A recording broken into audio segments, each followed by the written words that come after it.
Kembali lagi bersama saya Isnain Aliman dari Fakultas Teknik Mesin dan Dirgantara ITB. Sekarang pada segmen 2 ini kita akan membahas terkait topik mesin-mesin turbo aliran kompresibel yaitu turbin.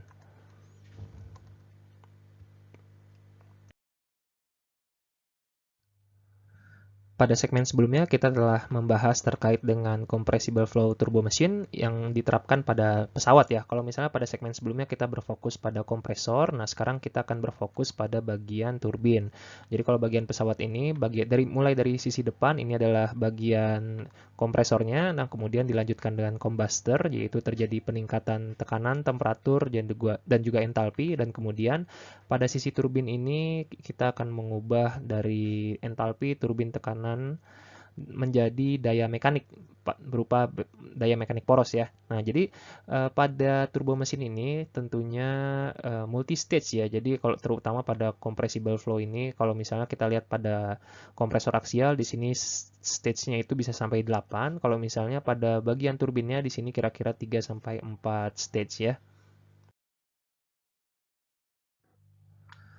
Sama halnya dengan turbin hidrolik ya. Jadi turbin dari compressible flow ini juga dibagi menjadi dua, yaitu turbin impulse atau low reaction dan juga turbin reaction turbin ya.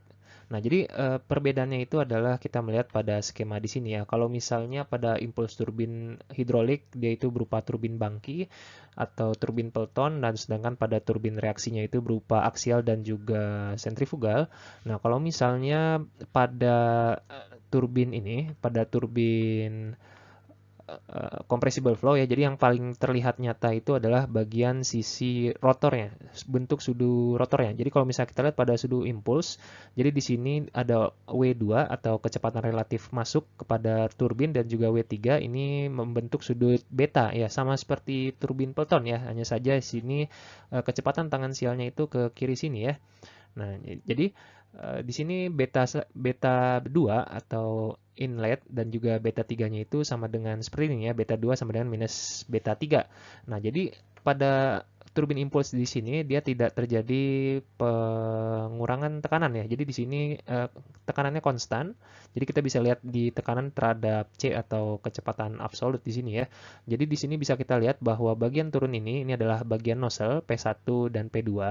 Nah, kemudian P2, P3 di sini yaitu saat memasuki rotor, jadi dia konstan ya. Jadi di sini perubahan menjadi kecepatan absolut itu hanya terjadi pada stator.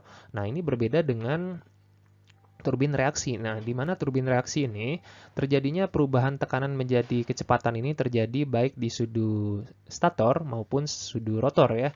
Jadi kalau misalnya kita lihat di sini pada P1 P2 yaitu di sini inlet, kemudian di sini outlet. Nah, ini di sini terjadi kenaikan tekanan dari stator. Nah, karena stator ini berfungsi sebagai nozzle ya. Nah, kemudian pada P2 dan P3 di sini terjadi pengurangan tekanan absolut. Nah, dan juga di sini terjadi pengurangan tekanan karena si rotornya ini juga dia berfungsi sebagai reaksi dari nozzle ya.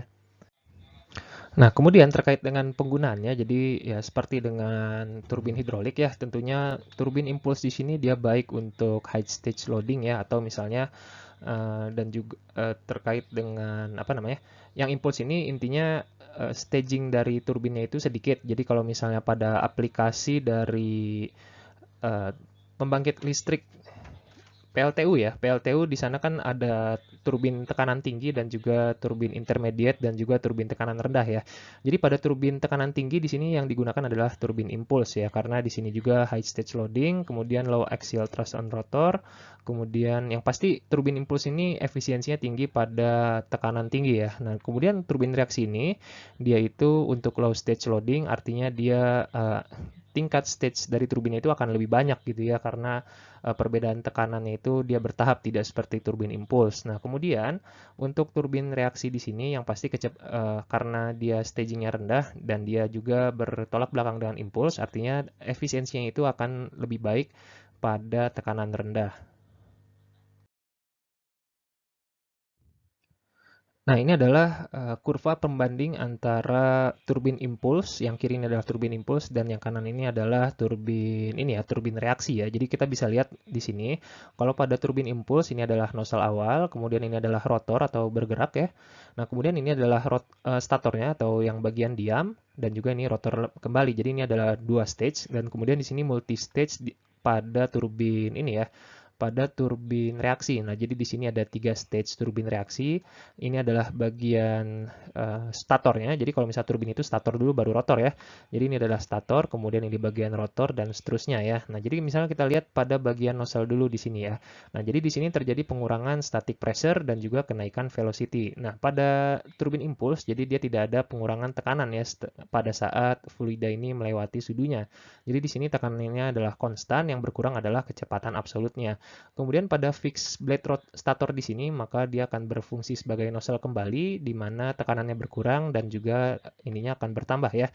Nah, pada nozzle juga yang pasti di sini entalpinya itu konstan ya. Jadi kalau misalnya asumsinya itu is entalpi pada nozzle di siklus termodinamika ya.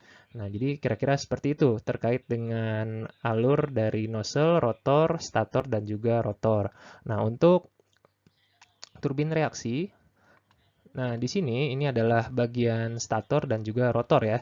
Nah, jadi bagian statornya juga di sini terjadi penurunan entalpi dan juga tekanan konstan. Artinya kalau misalnya seperti ini konstan, artinya 50% reaction ya. Jadi di sini yang terjadi antara stator dan rotor ini perbedaannya adalah absolute velocity-nya.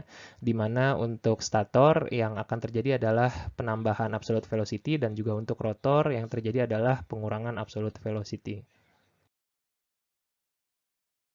Kira-kira seperti itu materi dari segmen 2, yaitu mesin-mesin turbo aliran kompresibel, yaitu turbin. Jika ada pembahasan yang kurang Anda pahami, tentu saja Anda harus membaca pada buku-buku referensi yang ada. Cukup sekian dari saya, sampai jumpa pada kuliah yang lainnya.